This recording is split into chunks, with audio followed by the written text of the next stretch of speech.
ఇలా అదే బాబ్రీ మసీదు ప్రారంభం అంటే పోకపోతారా మీరు? మీ ఆలోచన ఏంది? కాబట్టి మంచిగా జరిగేటువంటి కార్యక్రమాన్ని, రాజకీయాలకు అతీతంగా జరిగే కార్యక్రమాన్ని, ఒక ధార్మిక కార్యక్రమాన్ని వివాదాస్పదం చేసి ప్రజల లోపల అయోమయం సృష్టించే ప్రయత్నం చేస్తే దాన్ని ప్రజలు హర్షించారు. ఎక్కడ భారతీయ జనతా పార్టీ తిరిగాల మీరు? ఇప్పుడు ఏమన్నారు? మీరు కట్అవుట్ పెట్టుకోవద్దన్నారా? ఇప్పుడు అక్షంత కార్యక్రమంలో బీఆర్ఎస్ తిరుగుతున్నారు, కాంగ్రెస్ తిరుగుతున్నారు, కమ్యూనిస్టులు కూడా తిరుగుతున్నారు. ఎవరు ఆపిర్రా ఎవరైనా? ఇవాళ కాంగ్రెస్ అధినాయకత్వాన్ని ఆ ట్రస్ట్ వాళ్ళు పిలిచిరు కదా విద్యా ప్రాంత పరిచయ కార్యక్రమానికి. ఎందుకు పోలే? కూడా పిలవలేదంటారు. పిలిచి ఎందుకు పోతలేరు? ప్రధానమంత్రి గారు ఒక గౌరవ ప్రధానమంత్రి హోదాలో కార్యక్రమంలో పాల్గొంటున్నారు, పోతున్నారు. తప్పేంది అలా? మీరు కూల్చేటోళ్ళు, మేము నిర్మించేటోళ్ళం. అది గుర్తుంచుకోండి. మీరు కూల్చేటోళ్ళు, మేము నిర్మించేటోళ్ళం. కాబట్టి కేసీఆర్ చెప్తున్నా మళ్ళా అసలు మీ అయ్యగా భద్రాద్రి రామాలయానికి తలంరావుడు తీసుకోపోలేని స్థితిలో ఉన్నాడు. అసలు దానికి సమాధానం చెప్పు. వేములవాడ దేవస్థానానికి పైసలు ఇస్తున్నాడు, 100-500 కోట్లు ఇస్తున్నాడు, ఏడవేండు. కొండగట్టును అభివృద్ధి చేస్తానని పైసలు ఇస్తున్నాడు, ఏడవేండు. ధర్మవరికి పైసలు ఇస్తున్నాడు, ఏడవేండు. మీరు ఇచ్చేది కాక వేములవాడ దేవస్థానానికి సంబంధించి 5 కోట్ల రూపాయలను ఇవాళ వేరే ప్రాంతం తరలించే ప్రయత్నం చేస్తాం. మేము అడ్డుకుంటూ ఆగింది. అది మీకు హిందూ ధర్మం గురించి కానీ, హిందూ దేవాలయాల గురించి కానీ మాట్లాడే అర్హత కాంగ్రెస్ పార్టీలకు, బీఆర్ఎస్ పార్టీలకు లేదు. మీ స్వార్థ రాజకీయాల కోసం మీరు యాగాలు చేసేవాళ్ళు, పూజలు చేసేవాళ్ళు. దీన్ని తెలంగాణ సమాజం గుర్తించింది, అందరు గుర్తించారు.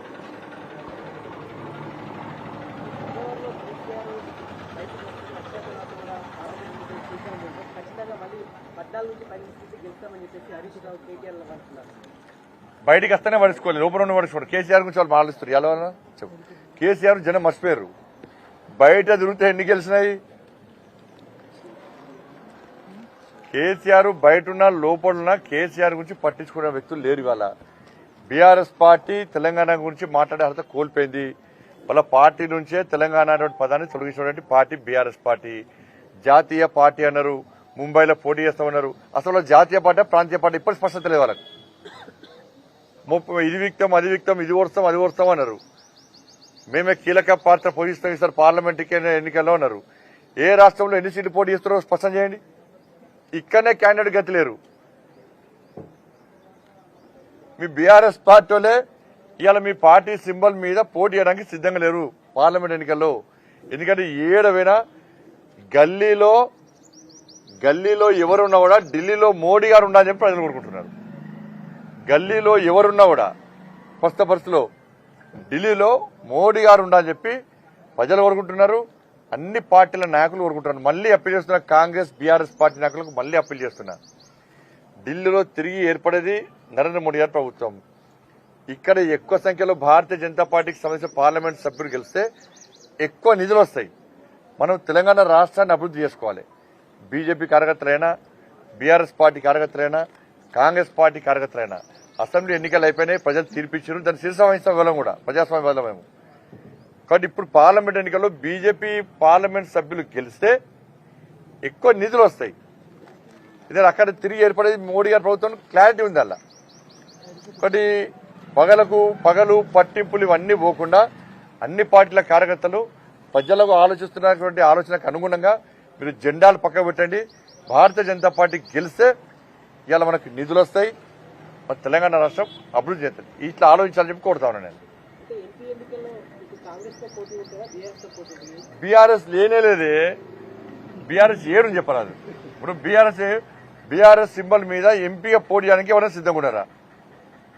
17 మంది పేర్లను 24 hours అనౌన్స్ చేయమని చెప్పండి. మా దాంట్లో పోటీ ఉంది, వాళ్ళ పోటీ లేదు.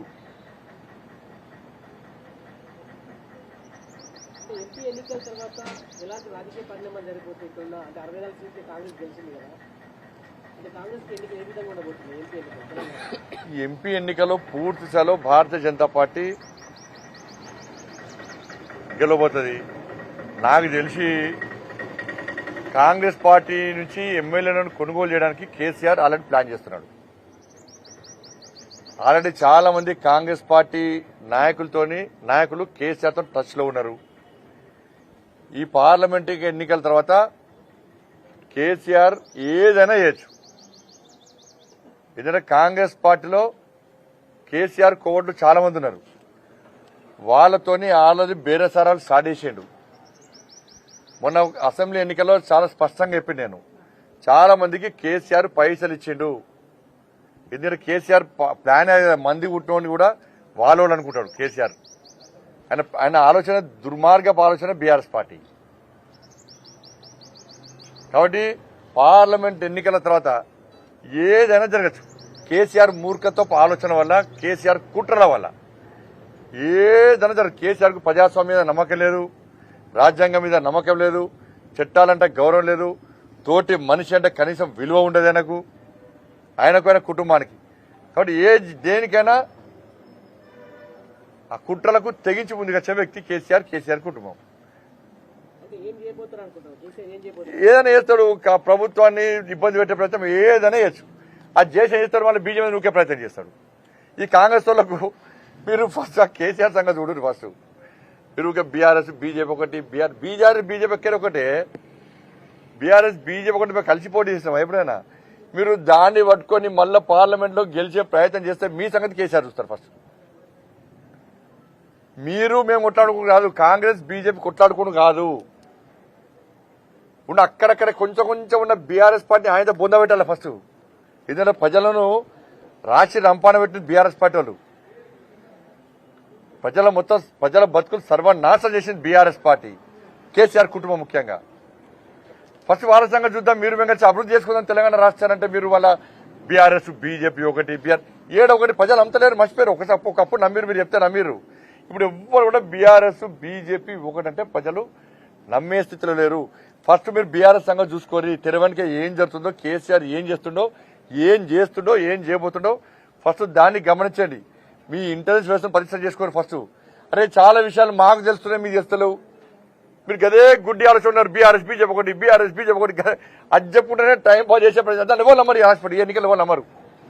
కొంత నమ్మించారు, దాని సక్సెస్ అయ్యారు, నమ్మించారు వాళ్ళు, మోసం చేయడంలో.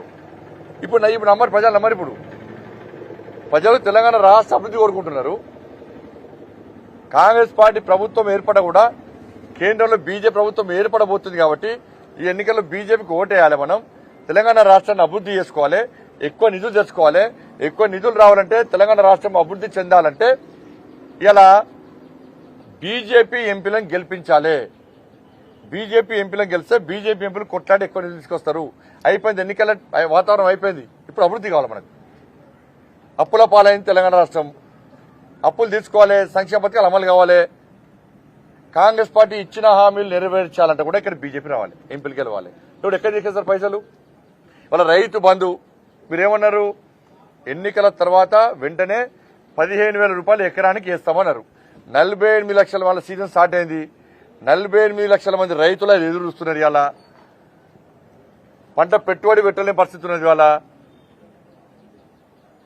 కాబట్టి రైతు బంధు ఎందుకు వేయరు? కానీ మీ కాంగ్రెస్ పార్టీ సంక్షేమ పథకాలు అమలు కావాలన్న కూడా ఇక్కడ బీజేపీ పార్లమెంట్ సభ్యులు అధిక స్థానంలో గెలవాలి. దాన్ని కాంగ్రెస్ పార్టీ నాయకులు గుర్తుంచుకోవాలి. మీ కాంగ్రెస్ పార్టీ గెలవది, కేంద్రం రాదు. అందుకే నేను కాంగ్రెస్ పార్టీ నాయకులకు నేను పర్సనల్ విజ్ఞప్తి చేస్తున్నాను, మీరు మొండిపాటు పోకుర్రి.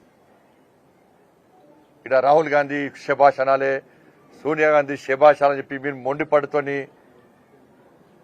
మేము కొట్లాడి ఇంకోటి మధ్యలో గెలుచుడో, ఇలా ఎక్కువ స్థానాలు పార్లమెంట్ లో మీరు గెలవాలని చూస్తే మీకే మోసం, తెలంగాణ రాష్ట్ర ప్రభుత్వానికే మోసం జరుగుతుంది.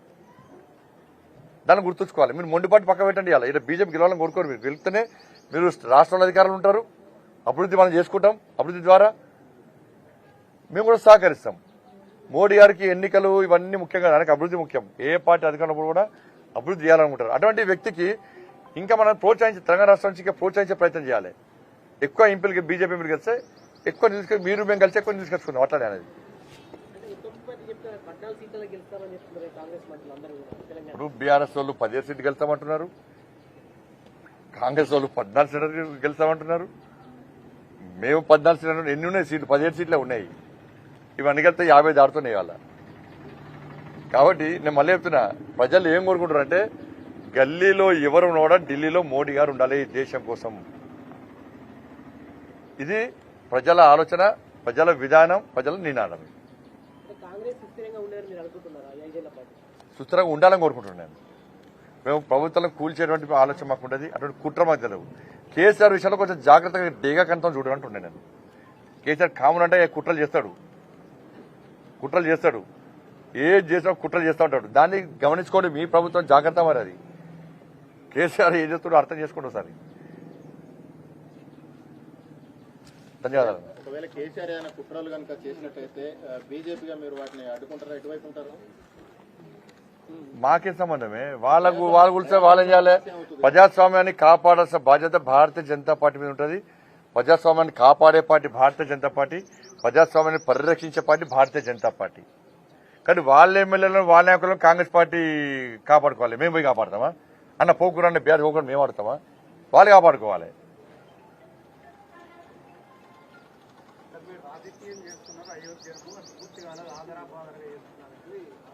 అన్న మంచి ముహూర్తం చూస్తాము, గృహప్రవేశం చేస్తాం.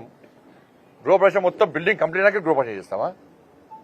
మంచి ముహూర్తం చూస్తాం కదా విజయ్, మంచి ముహూర్తం చూస్తాము, బలమైన ముహూర్తం చూస్తాము. ఇది ఒక్కరు చూసే ముహూర్తం కాదు, ఒక రాజకీయ పార్టీ చూసే ముహూర్తం కాదు. సాధు సంతువులు అందరూ కూడా కలిసి ఒక బ్రహ్మాండమైన ముహూర్తం చూసి ఆ రోజు ప్రాణ ప్రతిష్ఠ చేస్తారు.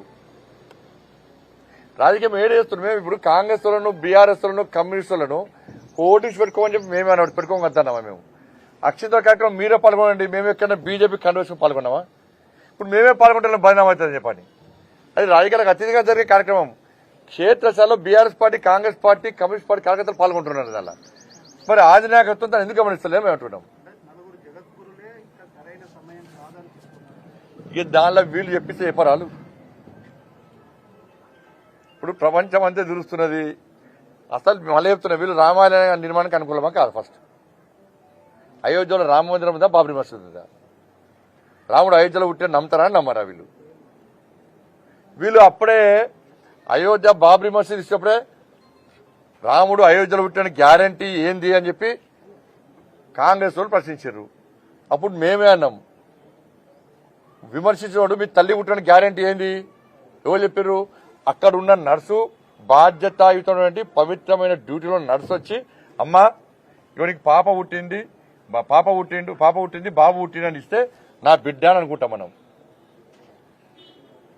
ఇవాళ చరిత్ర చెప్తున్నది. ఇవాళ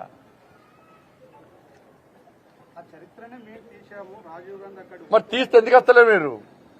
మరి బాబ్రీ మసీద్ కూల్చిపోతే తప్పు అని ఎందుకన్నారు మీరు? రామాలయ పునః నిర్మాణ కార్యక్రమాన్ని ఎందుకు వ్యతిరేకించారు మీరు? ఎందుకు విమర్శలు చేశారు?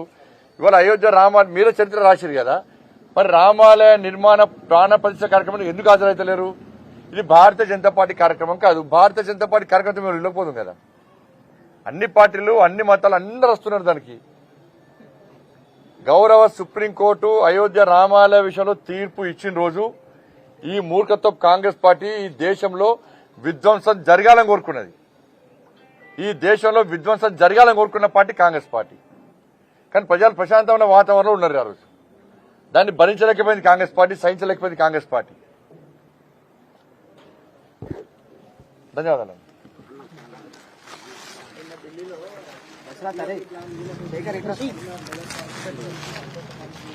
ఏదైనా సహకరిస్తామన్నా.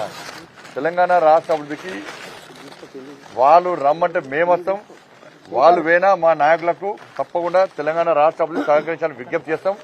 నరేంద్ర మోడీ గారు తెలంగాణ రాష్ట్ర అభివృద్ధికి కట్టుబడినారు, కమిట్మెంట్తో ఉన్నారు. ఎట్టి బస్సులో దీనిలో రాజకీయాలకు సంబంధం లేకుండా పోయినసారి రాష్ట్ర ప్రభుత్వము వాళ్ళ మంత్రులు అయిపోయారు. పోయినసారి రాష్ట్ర ప్రభుత్వము కేంద్ర ప్రభుత్వాన్ని విమర్శించడానికే టైం వేస్ట్ చేసింది, మోడీ గారు తిట్టడానికే టైం వేస్ట్ చేసింది. అటువంటి ప్రయత్నం కాంగ్రెస్ పార్టీ చేయొద్దు. ప్రతి విమర్శలకు సమయాన్ని వృధా చేసుకోకండి. మీరు మేము అందరం కలిసి తెలంగాణ రాష్ట్ర ప్రజలు అందరం కలిసి తెలంగాణ రాష్ట్ర అభివృద్ధికి